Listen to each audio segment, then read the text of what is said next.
Landlords will be required to give tenants a 90-day notice before increasing rent if the Landlord and Tenant 2021 bill is enacted into law in its current form. The bill, which is in its second reading at the Senate, further proposes introduction of price controls for rent based on the market value, as opposed to landlords arbitrarily setting the rent.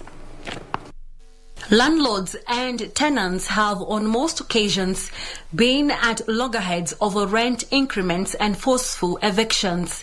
This can be attributed to poor regulation, as existing laws have gaps that fail to clearly stipulate the tenancy relationship.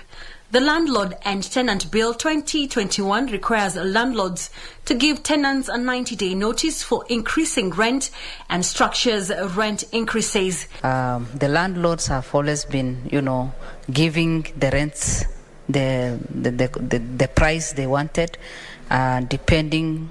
They could even change within no time and without even giving notice.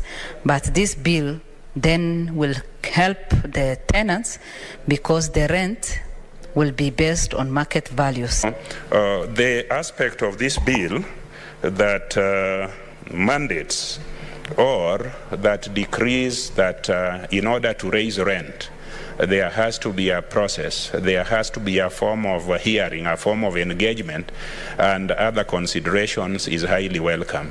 If adopted in its current form, landlords will not be allowed to evict a tenant who fails to pay rent without involving the rent tribunal. It is also very important to note that in this bill, it talks about a duration where if the eviction is not carried out within a stipulated period of time, I think it is 60 days, then it lapses. Somebody is staying in your property, but they are not considering you having suffering because you do not have any other. Probably you wanted the rent charges to pay the mortgage.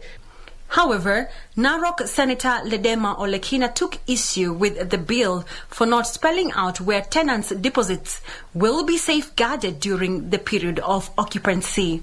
One, to define how the tenancy deposit will be handled during the period of the deposit, whether it will be a custodial account, or rather the government protected scheme, or whether it will be an insured account. And the tenants needs to know their rights.